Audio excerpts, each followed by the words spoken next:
J'aime ce club dans le sens où je ne m'engage jamais dans quelque chose si ça me fait ennuyer, pour ne pas utiliser un autre terme. Et quand je fais quelque chose, j'aime le faire au bout et réussir.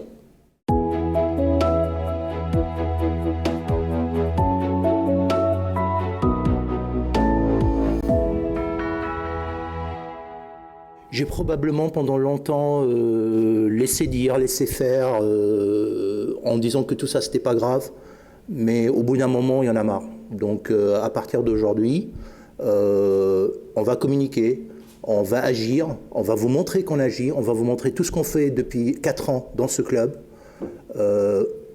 pour garantir la survie et la vie de ce club et en faire un grand club. Donc à partir de là, il y a beaucoup de choses qui ont été dites, il y a beaucoup de choses qui ont été dites sur moi et sur le club, et je ne peux plus accepter cela. Ce sujet financier, c'est un autre sujet. Et quand je vois que c'est repris à partout, à droite, à gauche, sans aucune vérification, à partir de gens qui sont mal intentionnés, aigris par le passé, qui veulent juste la mort du club. Il y a beaucoup d'amoureux au club, mais ils veulent tous juste la mort du club. On appelle ça un cancer. C'est quand vous avez des cellules à l'intérieur et autour du club qui attaquent le corps, c'est un cancer. Ces gens-là, c'est un cancer pour le club. Il va falloir qu'on s'en débarrasse. Et le traitement, il va être violent et méchant pour se débarrasser de ce cancer. Mais on va s'en débarrasser. Si on laisse l'espace à tous ces parasites, et il n'y a pas d'autre terme, d'occuper l'espace médiatique, surtout aujourd'hui avec l'avènement des réseaux sociaux, où là, n'importe qui est devenu journaliste, n'importe qui est devenu enquêteur, c'est juste plus supportable. Donc maintenant, ça va être du tac au tac, je vais répondre à tout. Je vous rassure, la situation financière du club, elle est très bien. Elle n'est pas facile parce qu'on a encaissé quelque chose de très très méchant la saison dernière et celle d'avant. Ça s'appelle la crise du Covid, avec des stades vides, des matchs à huis clos, des budgets billetterie de Ligue 1 qu'on n'a pas pu remplir. Et en plus, on s'est pris Mediapro, qui a vraiment fait morfler tous les clubs de France. Je ne compte pas récupérer mes comptes courants. On va faire même une augmentation de capital pour renforcer les fonds propres du club, si vous voulez tout savoir. Le salary cap, il n'y aura pas de salary cap. C'est quoi cette connerie? Je ne sais pas d'où elle est sortie. Et je suis désolé d'utiliser un gros mot. Je ne sais pas d'où c'est sorti. C'est complètement ridicule. Non, il n'y a pas de salary cap.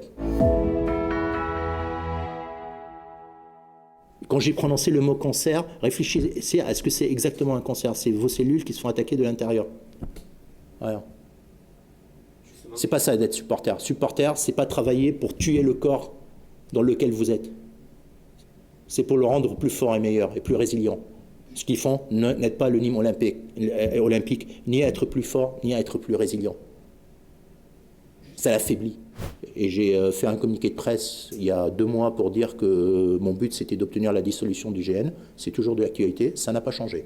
Aujourd'hui, le stade n'est pas vide. Il y a autant de demandes que certaines années de Ligue 2 difficiles,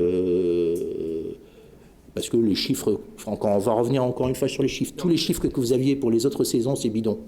Moi, je veux faire les chiffres autrement. Regardez les recettes de cette année, c'est les plus élevées de toutes les saisons de Ligue 2 dans lesquelles j'étais président du club. Le but, c'est de ramener un public familial. Après, c'est compliqué de ramener un public familial quand vous avez des gens qui viennent juste pendant 50 minutes. Alors, regardez les stats, les matchs qu'on a gagnés, c'est quand ils n'étaient pas là, les gens dont vous parlez. Bizarre, hein? Bizarre. Bizarre. Et les matchs où il n'y avait pas des injures, des insultes, on les a gagnés. Et on avait été sur une bonne série. On serait peut-être aujourd'hui en train de jouer les barrages si les incidents qu'il y a eu contre Dunkerque n'avaient pas eu lieu. Et qu'on a enchaîné 5 matchs sans défaite. Ça se passait super bien avant que eux reprennent leurs bêtises. Quand je parle de cancer, c'est ça le cancer. Je ne sais pas rattraper en 10 jours ce qui n'a pas été fait en 30 ans. J'ai pas de baguette magique. J'ai pas de baguette magique. Alors oui, c'est long, c'est très long. Ça va prendre du temps. On finira peut-être à avoir quelque chose de concret. Déjà, il y a une étape intermédiaire importante, on va en parler, qui est le stade provisoire, mais le club, on en a encore pour 4, 5 ans, 6 ans de travail pour arriver à être compétitif avec les 15, 20 plus grands clubs de France en termes d'infrastructure. On n'a rien aujourd'hui. Tout faire, j'en saurai plus dans les 15 prochains jours, pour tenir le planning initial qui était de dire on commence à jouer dans le stade provisoire fin décembre. On va essayer de faire les 2 Boxing Day là, fin décembre dans le stade de l'autre côté. J'aime pas trop le terme provisoire Parce qu'on a l'impression que c'est quelque chose de moyen et tout. Ça va être un très beau stade, largement mieux que ce qu'on a ici. Après, c'est tendu parce qu'il va falloir rattraper 5 mois de retard sur le planning en 6 mois. Mais on va essayer, hein. Rien impossible n'est pas ni moi, donc on va essayer.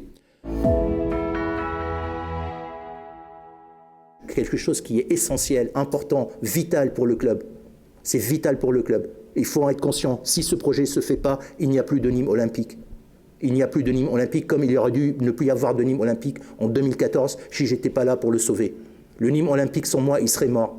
Et la seule chance de Nîmes olympique, il faut que tout le monde en soit conscient, une fois pour tout, c'est avec moi. Et aujourd'hui, je ne partirai pas du club, je ne quitterai pas le club, je n'abandonnerai pas le club. Parce que le seul qui peut sauver le club, et je le dis très fort, c'est moi. C'est uniquement moi. Parce que personne, et je dis personne, sur la ville de Nîmes n'a les moyens de le faire. Parce que s'ils avaient les moyens de le faire, ils avaient 30 ans pour le faire. Qu'est-ce qu'ils ont fait pendant 30 ans? J'ai inventé un nouveau modèle de fonctionnement des clubs. Alors, j'ai pas tout inventé. Je vais copier en fait à droite et à gauche ce qui se fait de mieux et j'essaie de le mélanger à ma sauce. C'est plus long, c'est que prévu. Honnêtement, quand j'ai démarré en 2017, je pensais que 2 ans, naïvement, 2 ans, 3 ans plus tard, on commencera à construire. Je me suis trompé là-dessus. On commencera à construire 6 ans, 7 ans, 8 ans plus tard. Ouais, probablement 8 ans plus tard. On essaie de faire aussi vite qu'on peut. Moi aussi, je suis impatient de le voir sortir de terre, ce stade, depuis le temps qu'on y travaille. Mais c'est la durée des grands projets en France. Si on pouvait avoir le stade pour 2026, moi, je serais super content. J'ai regardé, parce qu'il paraît que je ne connais pas l'histoire du club. Je la connais probablement mieux que certains, parce que moi, je ne suis pas amnésique. Sur les 30 dernières années, si je prends juste les 30 dernières années, il y a l'année de Ligue 1, la dernière du club, il y a le 4e au classement, l'année de la descente, et depuis, c'était le néant. Le néant. S'il y a une 8e place en 2000-2001. Depuis que je suis au club, c'est 3 saisons en Ligue 1, 3 saisons de Ligue 2, et les 3 saisons de Ligue 2 ont fini dans les 10 premiers. Lequel de tous ceux qui parlent a un meilleur bilan que moi? Je vous écoute tous. Lequel a un meilleur bilan?